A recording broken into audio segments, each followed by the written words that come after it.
In this video, we shift our attention to the very important concept of bond convexity. I've been mentioning convexity on numerous occasions when actually discussing duration, and now is the time to really focus things on convexity alone. So, what's the concept of convexity? Well, if you draw, as I've been doing on numerous occasions recently, this chart depicting the relationship between bond price on the vertical axis and the yield to maturity, the yield basically, you will know that it's not a straight line, which my computer wants me to draw. It's kind of forcing on me. It's actually a curve, and this curve is convex. The shape of the curve is a convex one. Now, when you look at duration or modified duration alone, and you try to predict what will happen to the bond price in response to a change in yield. So let's say we pick a point on the curve. Let's do this over here. That's our current level of yield and a certain price that goes along with it, right? When you focus on duration alone, you're sort of thinking in terms implicitly of a straight line, a slope of the curve. And what duration allows you to predict is what will happen for a given change, so delta yield, this way or that way, either an increase or a decrease in the yield. But duration predicts that the new price level will be over here for a yield increase, or up here for a yield decrease, because it's based on a linear relationship. It's just an approximation, and it actually underestimates the price level following a change in yield. So let me maybe write this down in some clever way. What modified duration does is it measures the linear effect of a yield change,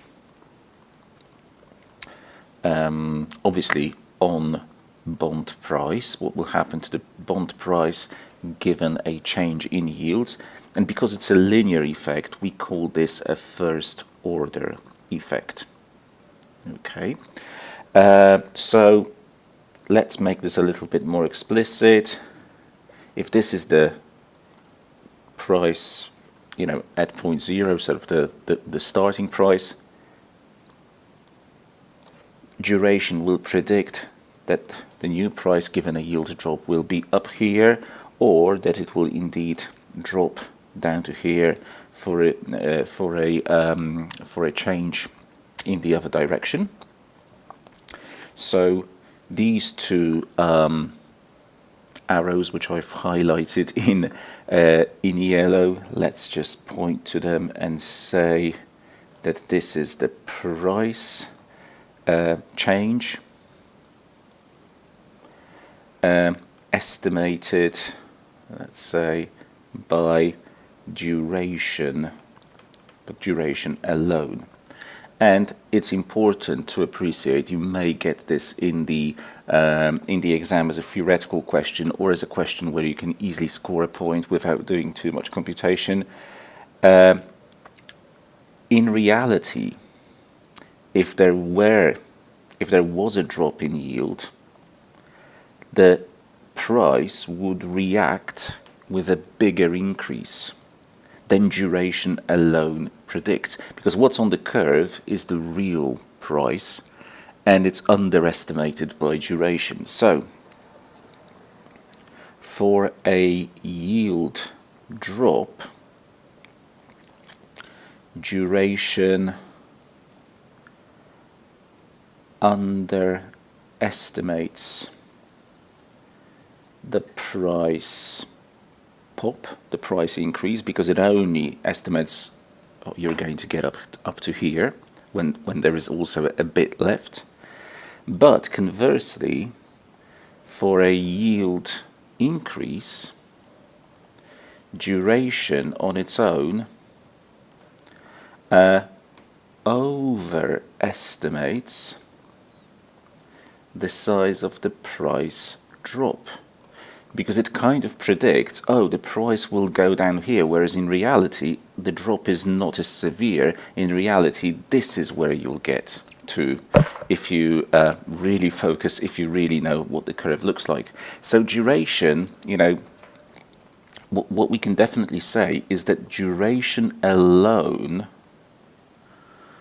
works fine, or relatively well, but only for small changes in yield, as a way of predicting where the bond price will be following that change. Because for small changes, let me zoom into my chart, the curvature here, the convexity effect doesn't really kick in that well. That difference is relatively small if you only consider small changes in yield this way or the other. But once those yield changes, which you start to entertain, think about, are getting bigger and bigger, it's going to be not enough to focus on duration. Hence, the idea of bond convexity, right? Convexity is going to be our second order effect. So it's the non-linear effect here, and we'll be calculating, or we'll be using something called a convexity adjustment, which will try to capture the amount of price change due to, well, the curvature here, and the curve not being a straight line. So what I've highlighted here in green, let's say, is the estimated price change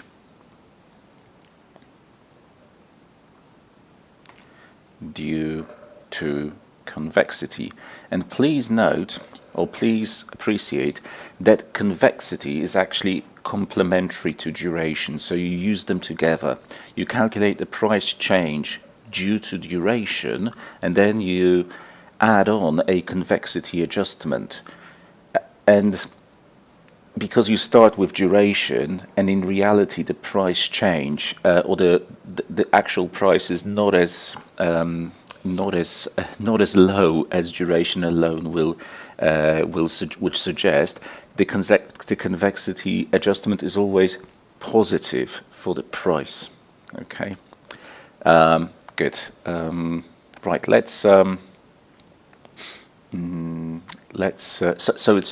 in terms of what we already said, if you're estimating a price increase due to a drop in yield, the convexity adjustment will say, hey, the increase is in fact a little bit bigger than what duration alone would suggest.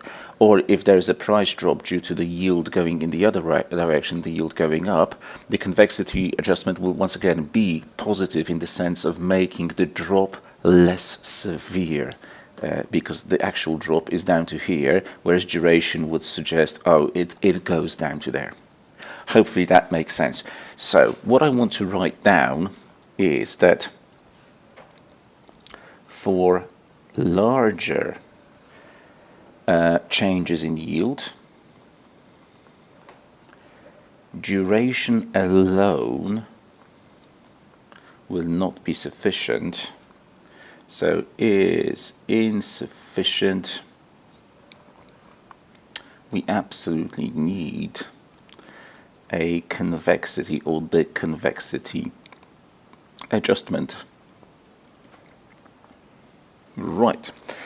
So as to get a much better approximation of the bond price change. Now, how does this work? Well, the formula is that the percentage change to the value, the PV, the full price of the bond, is best approximated by taking something we already did in previous lesson when we focused on modified duration alone. So negative annualized modified duration multiplied by the change in yield, okay, plus, and this is the extra bit, this is the convexity adjustment, so let me write this in a different color. 1/2 half times the annualized convexity multiplied, and watch out, not by the change in yield, but the change in yield squared. This is the, tricky bit. And please appreciate that because of this squaring, irrespective of what's happening to yield, there's always a positive effect. Always positive, this thing, at least for option-free bonds. Bonds containing options, like call options, can change their convexity to something negative, which we'll talk about, subsequently. Okay, now I'm not going to do this computation right now because there is a video that comes after this one where we tackle the whole question with the convexity adjustment. We do the duration bit and we do the convexity adjustment as well, so I'll leave it until the next video. I want you now to appreciate what factors make convexity bigger. So what influences convexity? Just like before, we talked about the parameters that have a relationship with duration. What has an impact on duration? Same thing for convexity. So bond parameters impacting essentially convexity. And you'll be happy to know, hopefully, that they are the same as the parameters impacting duration, and the impact is kind of in the same direction. So in the past, in previous video, we talked about, for example, the effect of time to maturity. Well, if the time to maturity on a bond is longer, then convexity is higher, in the same way that duration is higher for a bond that has more time to maturity, with some, minor exceptions for long-term bonds with low coupons trading at discounts, etc., etc. Now, what about the coupon?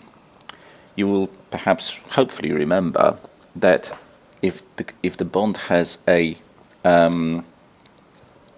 larger coupon, then duration becomes lower because more money is received earlier. So in terms of driving convexity, that's the same effect. If you increase the coupon on a bond, you're going to make convexity lower. Okay, higher coupon means lower convexity, and vice versa. If you've got a bond with a low coupon, for example, a zero coupon bond, that's going to drive convexity upwards. Yield to maturity. Once again, same thing as with duration. We said that the higher yield to maturity is, the lower duration is going to be as a slope of the function. Well, convexity goes down as well for higher yields to maturity. So the curve becomes less convex, essentially. And there's one more effect, which is sort of which we didn't discuss with duration. That's the dispersion of cash flows, meaning how spread out they are. The more dispersion there is, the more convexity you're going to get, but I don't necessarily think this is an effect somebody will be wanting to test you on. Okay. What you may get in a, I guess, more or less a theoretical question is the effect of convexity for the investor. how does an investor feel about having a bond that is more or less convex? Well, let me state that the effect is absolutely positive. So having a bond that is convex is more convex is actually favorable for the investor, although they probably have to pay for it accordingly. Nothing comes for free, essentially, that's the message. How come? Well, let's, as always, okay, this didn't go very well. I wanted this time to draw a straight line and didn't manage to. Right, that's going to be my classic, chart depicting the price of a bond versus its yield to maturity. And let's draw two curves. I'm going to make one hopefully less convex. Okay, and another bond. Okay, this didn't go as well as I wanted to. I wanted to draw a bond. Okay, once again, you see my drawing skills live. I'm not necessarily that good. Well, good enough. I'm not going to waste your and my time anymore. So we've got a bond that is less convex. That's the green one. And we've got a bond that is more convex. Okay, and what I tried to do is I wanted them to have a common point where they touch, and I wanted this to look as though they've at least at this point on the chart. Okay, now I got a straight line. They have the same duration. These curves, they've got the same slope, and that kind of looks more or less as being the same. Quite happy with that. So why would an investor favor the more convex bond? Well, if yields change substantially, the more convex bond will outperform the less convex bond. So the red bond, the more convex one, will have a price increase when yields fall. So basically, if that's the yield right now, if yields go in this direction, the red bond will appreciate or shoot up more, whereas obviously then the less convex bond.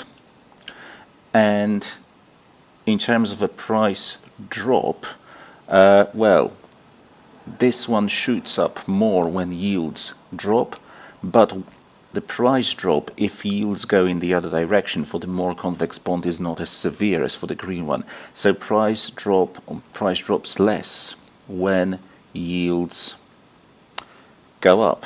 Obviously, this becomes more apparent for significant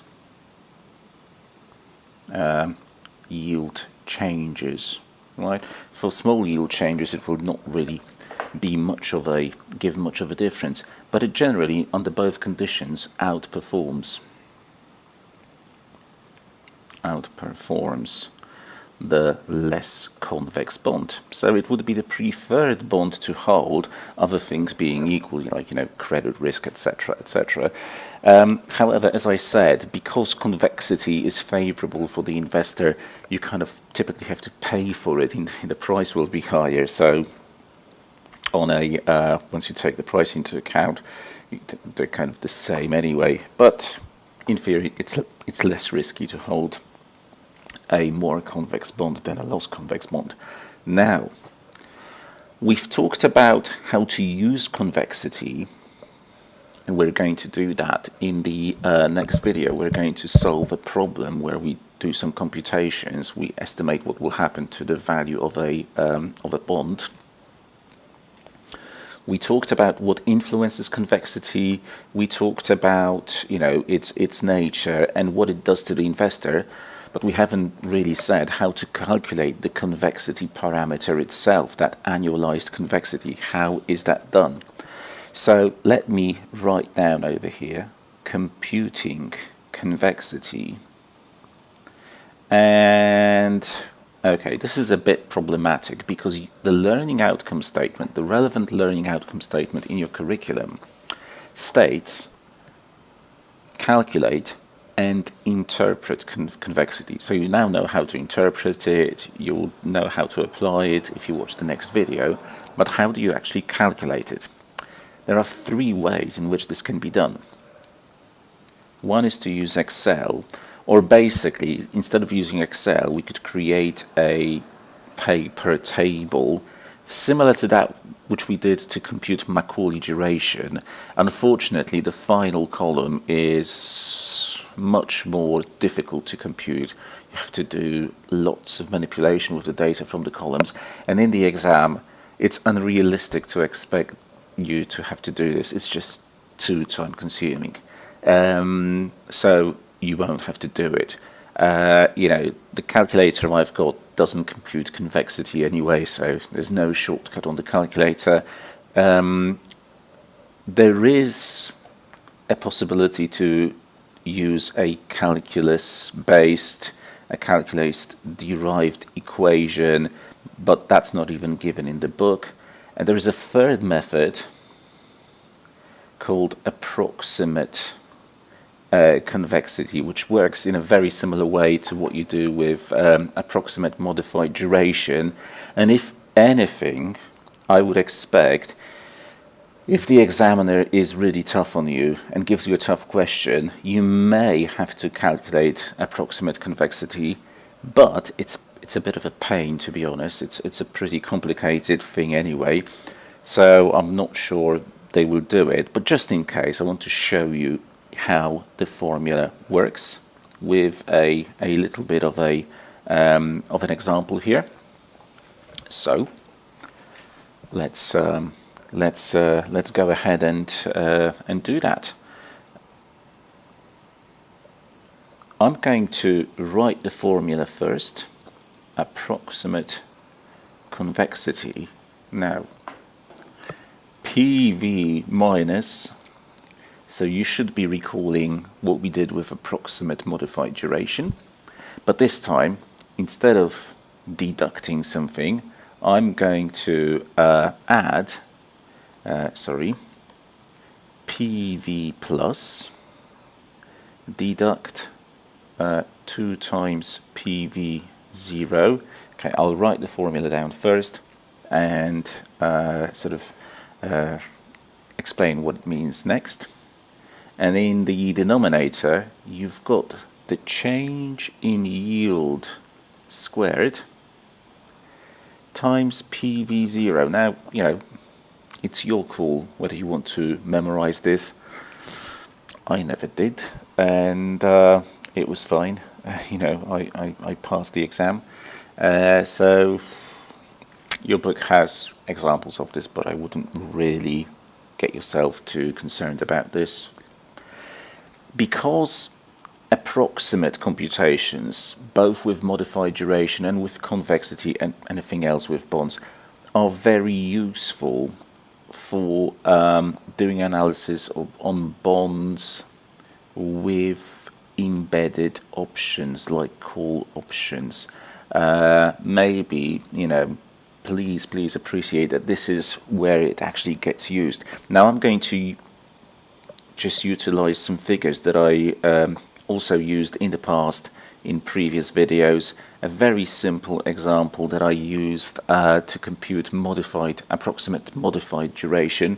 So you've got a 6% annual pay bond, annual pay obviously coupon bond, let's say 8% yield to maturity, and it's a 3-year bond, 3-year time to maturity.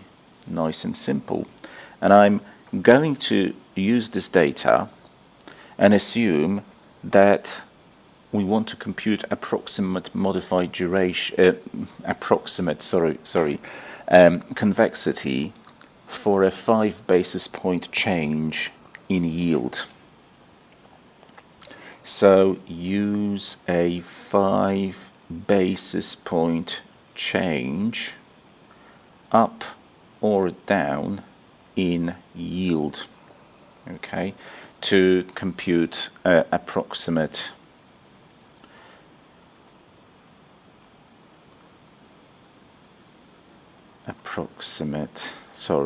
convexity. It's really hot where I am, almost 40 degrees.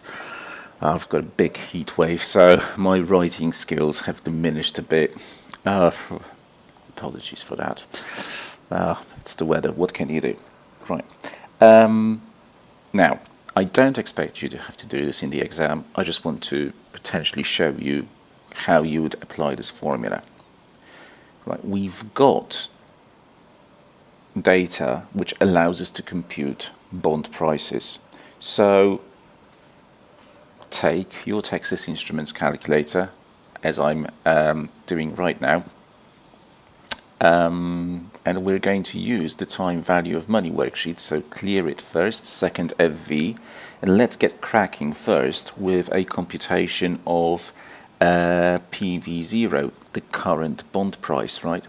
PV0, now I'm not going to write out the inputs, I'm just going to say what I'm doing. I'm going to use these inputs up here into my TVM. So 3 for N, 8 for I over Y, 6 for PMT, 100 for FV, compute PV, and the answer that I see is 94.845. Now I'm going to be very precise here. I'm going to go as far as 6 decimal places. The problem is, if you don't do that, you may end up with a result of 0 actually, because you will not capture the convexity of the relationship between bond prices and yields, especially for a small change in yield like 5 basis points. Yeah, you'll see what I mean in a moment, and why I'm using such a precise result here. Now, the next one is going to be the PV, the price of the bond, if there is a yield increase. So I'm going to use the inputs that I've got on my calculator, except that I will raise the I over Y parameter by 5 basis points from the current 8.05, sorry, from the current 8, so I will effectively be making this 805, 8.05, substitute this for I over Y and recompute PV. Right, we have 94.7217. Right, I need 2 more places, 1, 4, good. Okay, what next? I'm going to have the PV computed under a scenario of a yield drop, so that's going to be a higher value. So this time I'm going to use a yield of 7.95 for the yield drop. 7.95 is I over Y and recompute PV, so we get 94.970124. That's 6 decimal places. Good. Right, and now let's plug this into the formula. Approximate convexity. Take a look at what's in the top line. PV minus plus PV plus minus 2 lots of PV0. Okay. Approximate convexity equals PV minus, actually it doesn't matter which one you start with, but because we're just adding stuff up, 94.970124. So I've taken this one. What happens when the yields drop? I'm adding this time what happens when the yields rise, so 94.721714. Okay, and now I'm deducting 2 lots of PV0, so that's 94.845806. And the thing is, PV0 is kind of in the middle. PV plus is slightly lower. PV minus is slightly higher because the plus and the minus relates to what happens to yields, not the price. And the thing is, you want to see if, when you add up the two values, one below, the other above, and deduct two lots of what's in the middle, there is some residual value left. If this comes in as 0, it means all the points lie on a flat line and there is no curvature to the relationship. But we know there is a curvature, and you have to go pretty deep down in the decimal places to capture it, essentially, which is what I've done. That's why I've included 6 decimal places. But if you rounded this down to less decimal places, like 2 or 3, you'd probably get a result of 0. This is also a function of the fact that I used the bond with a really short time to maturity, and you will recall from what I said just a moment ago that convexity rises with the time to maturity, and using a 3-year bond will not necessarily produce a lot of convexity in the curve.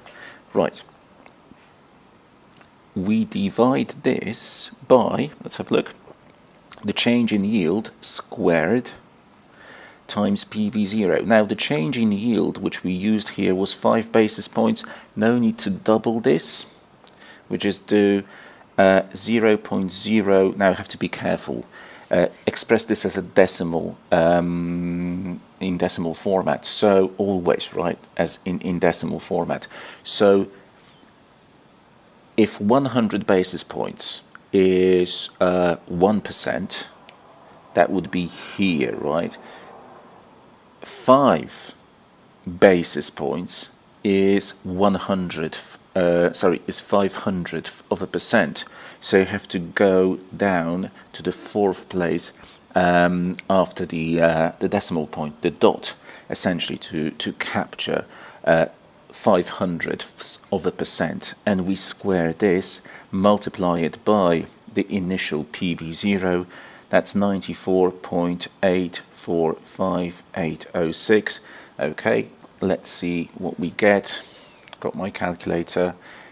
94.970124 plus 94.721714, okay, equals minus 2 times 94.845806.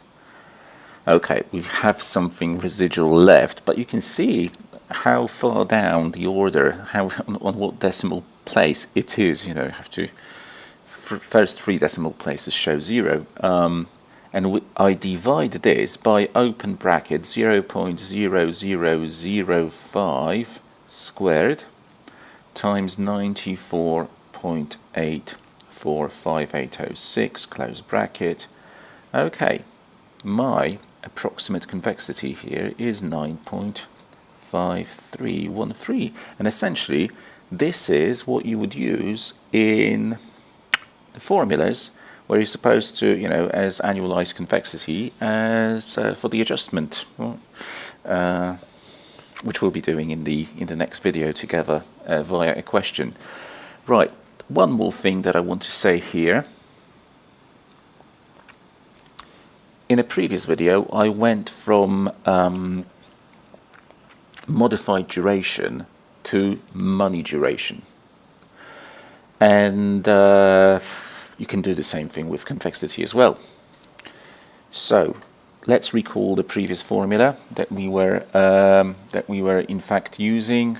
It was money duration equals annualized modified duration, and if you multiply that by the full price, the dirty price of a bond, or the full value of your portfolio including accrued interest, that's how you get to money duration. And then you can easily apply this to estimate what's going to be the change in your portfolios or in your bonds full price, because that's approximated by money duration. So actually this arrow should point over here, times the anticipated change in yield.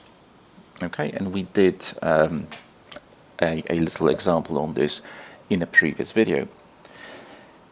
In the same way, you can compute money convexity. So you take the annualized convexity measure, like the one we just computed here, this 9.5313. The fact that it's approximate doesn't really change the fact that it is a measure of convexity. And once again, just like with money duration, just like over here, I multiplied by the price, by the present value, the value of the portfolio, the full value of the portfolio, or the full value of the bond. I do the same, and then you can combine the two, and you can say, well, we don't need to necessarily rely on money duration alone to predict the change in the value of our bonds. We now have a better measure because we can do a convexity adjustment, and it works just as well with just a standalone convexity together with modified duration as it does with on the basis of money duration and money convexity. So the anticipated change, dollar change, to the value of your portfolio is approximately equal to money duration times the change in yield plus, look what I'm doing here, I'm utilizing the same formula as I wrote over here, except that in the first instance we were concerned about the percentage change to the value of your bond or the value of your portfolio. Now I'm saying we can use money duration over here times the change in yield plus 1/2 of the money convexity or money con times that appropriate change in yield. Please remember to square this. If you don't square, it doesn't work. And remember that the changes in yields need to be, in all of these instances, the change in yield must be entered in decimal format. So if it's 100 basis points, please input it as 0.01. If it's 1 basis point, do 0.0001. Please, be absolutely disciplined with that. And of course, don't forget, like I did just a moment ago, to stick that negative sign over here in front of the duration, just like we had a negative for modified duration. We must remember that the relationship here is inverse because the slope goes that way as opposed to that way. Sorry, that would be a positive slope. That's a negative slope on the price yield curve.